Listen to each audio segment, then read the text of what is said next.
Week 8 is in the books, and so here are some highlights for the Week 8 of the 2016-2017 season. We've got the Detroit Lions coming away with the victory here over the Minnesota Vikings. So the Lions move up 6-2 on the year. Vikings fall to 5-3. RG3 with 283 yards there in that game. Then we have the Baltimore Ravens taking on the New Orleans Saints. And here we see Geno Smith taking on Blaine Gabbert. And it's Geno Smith coming away with the tight victory, 29-26. Beautiful touchdown grab there. Yeah, nothing like Crowder catching the ball and throwing it straight to the ground. I guess it counted as a catch. But yeah, Baltimore taking a good lead there in the AFC North between them and the Bengals. Then you got the 1-5 Cardinals taking on the 5-2 Chicago Bears. And no surprise here, but it is the Chicago Bears who come away with the victory here in Week 8, narrowly defeating the Cardinals 23-21. But the Cardinals fall to 1-6, and the Bears move up to 6-2. Next on up, we have the Carolina Panthers taking on the Cincinnati Bengals. So this is Joe Flacco versus Derek Carr. There we see a nice completion there. And the Bengals are the ones that triumph over the Panthers. Bengals go up to 5-2, staying neck and neck there with the Ravens for the AFC North. Chandler there with the touchdown. They really need to get a real tight end. Haven't really had a good tight end since Tony Gonzalez. Then you get the Green Bay Packers taking on the New England Patriots. Patriots are 5-2, as we see right there. It is Paxton Lynch throwing to his invisible wide receiver for a 36-24 victory. That was Santonio Holmes taking it to the house. Lynch with 255 yards and 2 touchdowns. Some bad turnovers from Brady really harmed them in this matchup. So now let's get to the rest of the games. So some of the other games that were played this week, we have the Jets narrowly defeating the Dolphins by a field goal. We have Alex Smith with 154 yards, Newton with 144. But again, all they do is come away to find the victory, and so Dolphins fall to 500. Then we had the Pittsburgh Steelers versus the Colts in a rainstorm, so it was one of those monsoons. And so, again, very low passing for both teams. I mean, 192 for Breeze, which is impressive, but it was the 85 yards and 67 yards from Gurley and Howard that really helped the Steelers push through the rain and come away with a victory. So Pittsburgh goes to 4-4. Then you got the Eagles and Commanders, which was a very big game. We had Gilbert with 339 yards. I mean, just Julio Jones, 196 yards and 4 touchdowns. The man is freaking insane. I mean, we just look at his stats the last few weeks. I mean, I guess he's been somewhat subpar, but he finally picked up major steam this week and 4 touchdowns in 1 week. I mean, Gilbert's not that great of a quarterback, but he's going to look like he's a good quarterback just because he's got Julio Jones. I do think the Commanders could be a team that could draft one of the top quarterbacks like Watson, Mahomes, I guess Trubisky, if they are available when they pick. Because right now, the Commanders are right behind Dallas for the division. But we'll see how this rest of the season shapes up. So we have Jared Goff getting another win on the year in a 23-16 outing with the Buffalo Bills. So 143 yards, but 2 interceptions. He has been very bad with turnovers this year. Let's see, he's got how many? He's 10 touchdowns, 9 interceptions, 1,590 yards. Foster, 52 yards there. Gerhart with a 1-yard touchdown run. Mariota started off pretty hot. I mean, they were 5-0. Now they're like 0-3. We did that game. So Bears versus Cardinals, a very tight game here. I think you saw the highlights for that one. Then we have a narrow victory here, 16-9, another rainy game. It was like a very close game here for the 49ers and Seahawks. So Winston's 144 yards allows them to come away with the victory. 77 yards by DeMarco Murray. Stafford only 128 yards. I don't know how much better this player can be. Stafford 95 overall, and they just don't win. So Pete Carroll's definitely on the hot seat. Could be gone this year. Tampa Bay absolutely blows out the Cleveland Browns here. So we see the 229 yards by Cousins, 2 touchdowns. We allowed Landry Jones to throw a few passes near the end. 123 yards for McFadden, but he is out for 21 weeks with a fractured hip. So I lowered his speed, lowered his agility, his acceleration, his injury and toughness. So when he does come back next year, he is going to be a little bit less powerful than he was, especially being a 29-year-old with a hip injury.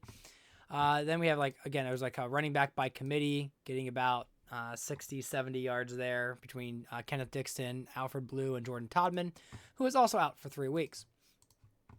Then we got ourselves the Broncos versus Chiefs. Denver comes away with a victory, 31-24. Bortles falls with less than 200 yards passing there, 200 yards for Sam Bradford. Bradshaw, 140 yards and 2 touchdowns. He was definitely the MVP of this game, with Ertz and Gordon each getting a touchdown for Denver. Giants are able to defeat the Jaguars, so Osweiler is 2-6 with his new team. Sanchez is now 4-4 with his new team. Ryan Matthews with 98 yards. Kenyon Drake, 50 yards. Mark Sanchez did rush for 1 touchdown. Then you got the Titans coming away with a win over the Texans, so they fall 1-6. Titans are bouncing back after a slower start than they wanted. Aaron Rodgers, 3 touchdowns, 252 yards. Then we got 133 yards rushing by Spiller, but Vic thrown for less than 100 yards and 2 picks. Not ideal. Then we got the Falcons, who narrowly defeat the Raiders. This was the Raiders' hope to get their first win on the year, but they fall again. And so the Falcons, 21-19, not great. So 239 for Garoppolo. They get their second win on the year, but a lot of different receivers there for Matt Ryan, but he just can't get a W. Then we got the Rams and the Cowboys were on a break. We can go back to the preview. Here we go. Got back to the weekly recap. So Julio Jones unstoppable. Packers take a win against Brady. McFadden on IR. That's probably the biggest news of the week. Newton failing to win at home. Broncos getting carried to victory by Bradshaw. So we see some high performers there. We have Teddy Bridgewater throwing for 300 yards in a tight game against the Commanders. Bradshaw's performance. Julio Jones's. 4 sacks for Julius Peppers against the Falcons. So that was pretty cool for the old man, Julius Peppers. Carr had a great game. I mean, he's had several back-to-back really good games. Holmes, Ajayi, Everson Griffin had 3 sacks in his outing with the Seahawks. Rookie performances, as you can see some of their stats there. Surprises, we had Gilbert throwing for 339, 4 touchdowns, majorly because of Julio Jones there. Darren Waller, only a 67 overall, but I use him like he was in real life. Crowder, 64 yards and a touchdown for a 75 overall wide receiver. 2 Texan disappointments there. Yeah, I mean, Hopkins is disappointment when he has no catches, but that's more on Vic. And then here again, Spiller is out for till week 10. We have Calvin Johnson Jr. He got a little injury there, a little boo-boo. Fractured hip there. That's the biggest one for McFadden. That's really rough for them. And then transactions, we extended a few contracts, not many. So let's go to the standings. And so because the Patriots could not beat the rookie-led Packers, the Patriots fall by half a game to the Jets. So the Jets are 5-2. We got the Patriots and Bills at 5-3 with the Dolphins back at 500. You got the Bengals and the Ravens fighting for first place in the AFC North. Pittsburgh's on a 3-game win streak trying to follow them up, while Cleveland has sunk to a 4 straight loss, and so 2-5 for Cleveland. The Colts are up 4-3. They are a game and a half there over the Titans because they haven't had their bye week yet. Jaguars are 2-6. Houston's 1-6. Then you got the West with the Broncos going 4-4 on the year. Chiefs and Chargers a game behind them, and then Raiders looking to be the number 1 overall pick. We'll see if the Texans, the Cardinals are able to maybe lose out. And maybe the Raiders will give up that first overall pick, which will be Myles Garrett. So the team that loses the most will get Myles Garrett. Dallas Cowboys are 6-1. They had their bye week. You got the Commanders about a game and a half behind them. You got the Giants at 4-4. Eagles sitting there at 3-4, bottom of the division. Then you got the NFC North, very competitive, 6-2 for Lions and Bears. The Vikings are 5-3. With the Packers being 4-3. So they're all over 500, which is impressive. Then you got the NFC South with the Panthers and the Buccaneers at 5-3. The Saints 3-5. They are on a 3-game losing streak after being 3-2. You got the Atlanta Falcons up on a 1-game win streak there because they beat the worst team in the league, so 2-6. Then you got the Rams, the 49ers, Seahawks, and Cardinals, all about 1 game apart from each other, except for the Cardinals as the bottom feeder. So when we go to the personal stats, we got Newton, Rodgers, Bortles, Roethlisberger, and Brady in the top 5 in pass yards.